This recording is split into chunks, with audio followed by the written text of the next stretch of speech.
So I'm back with another mini series, and I feel like I knew I wanted to talk about this, but I also know that I'd find it difficult to talk about this.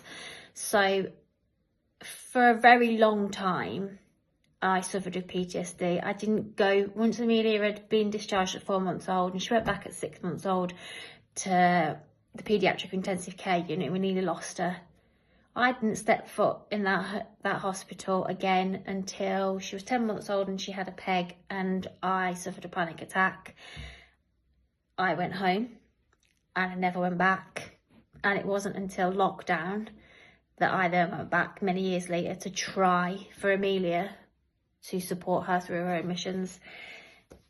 And it was because of the trauma that happened when Amelia was a baby. And once I got to Great Ormond Street and I understood the severity of the condition,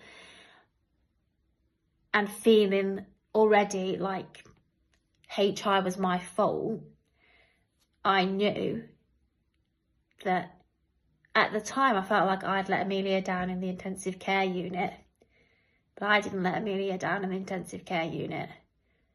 The hospital let Amelia down in the intensive care unit because her level of care should have resulted in, let's be honest, Amelia shouldn't be here. So I remember a night in intensive care where they checked Amelia's blood sugar and it said low. And the nurse said, it's fine, it's the BM machine, we'll check it again, don't worry.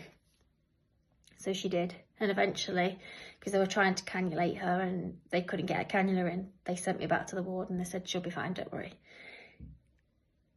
I knew in Amelia's notes, and I've only received these notes not too long. In fact, I've probably had them a year now, and I've looked for this one particular piece of paper and a few other things, but as of yet, I still can't read them.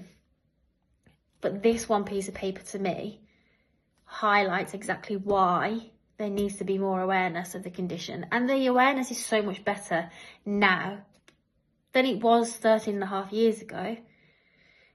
But even given that they didn't know about congenital hyperinsulinism, they are medical professionals and they should know how dangerous a low blood sugar is.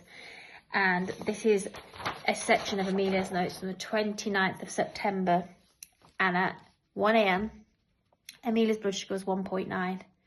And here there is a note on able to cannulate. Despite that, they didn't check Amelia's BM again for another 2 hours and she was 1.3. And she still wasn't cannulated. This should have concerned them because we're already on the 29th.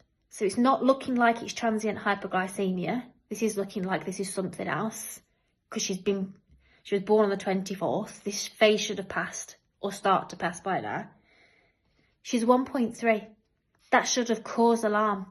They still didn't check her BM for another 2 hours and she was 1.7. This is why it's so important that this doesn't happen to anyone ever again, because that is awful. Not even awful. I can't tell you the words that I want to use because they're not appropriate. 1.9, 1.3, 1.7, and then eventually at 7 o'clock in the morning, they managed to get some fluids into her.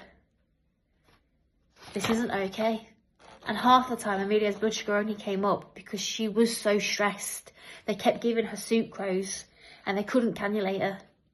A medical professional should know that that blood sugar of 1.3 isn't okay and it's dangerous and shouldn't be left for another 2 hours before they check it again. And this is why I raise awareness, because I knew this had happened. But at the time, I didn't realise how dangerous that was. So I will shout it from the rooftops and I will always advocate for the charity because they are brilliant. They will fight them in Parliament. They are brilliant. And I will help in any way I can.